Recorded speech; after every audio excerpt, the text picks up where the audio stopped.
एक आदमी जिसका नाम है जेरोम, वो जैसे ही घर से बाहर निकलने वाला था, अचानक एक जोरदार बिजली गिरती है और वो उसी जगह पर बेहोश हो जाता है। जब उसकी आंख खुलती है तो ना तो वो नर्क में होता है ना ही स्वर्ग में, बल्कि उसका पड़ोसी उसे अस्पताल लेकर जाता है।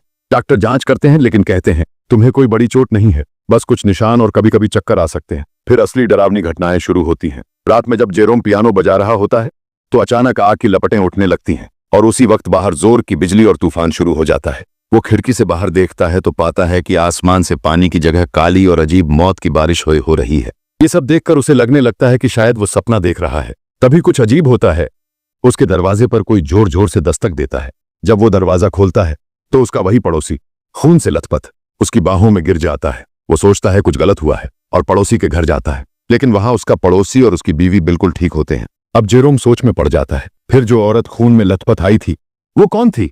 वो घर लौटता है और देखता है कि घर में कोई नहीं है, लेकिन उसके कपड़े पूरे गीले हैं, जबकि आईने में उसकी परछाई सूखी है। अब उसे लगता है कि ये सब बिजली गिरने के बाद से हो रहा है। वो फिर से अस्पताल जाता है, लेकिन फिर वही जवाब, तुम ठीक हो, बस दवाई लो और आराम करो। जेरोम अपनी गर्लफ्रेंड को सब कुछ बताता है। ये सब सपना नहीं था, क्योंकि जब मैं छोटा था तो मुझे नींद में चलने की आदत थी, लेकिन ऐसा अनुभव पहले कभी नहीं हुआ। रात को उसे फिर नींद नहीं आती तो वो बाहर टहलने निकलता है।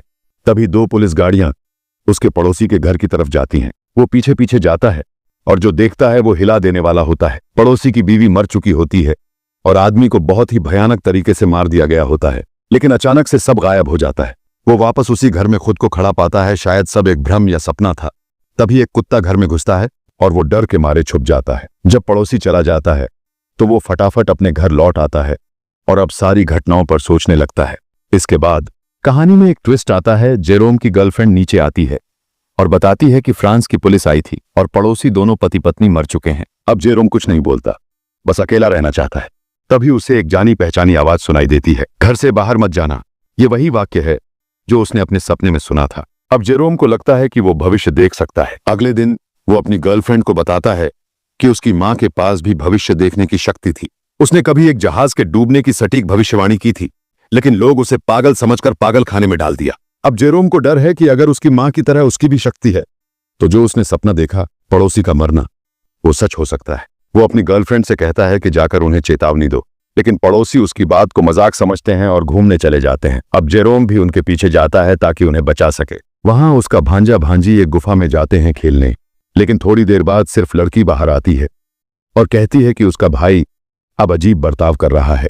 जेरोम अंदर जाता है और देखता है लड़का बस खड़ा हुआ है, बिल्कुल बेजान नजरों से। अब वो सब डर के मारे घर लौट आते हैं। रात को फिर से जेरोम को नींद नहीं आती और वो पियानो बजाने लगता है, लेकिन अब उसकी उंगलियों पर खून लगा होता है, पता नहीं कब और कैसे। दोस्तों, ये वीडियो अच्छा लगा हो तो लाइक और चैनल को सब्सक्राइब जरूर करें।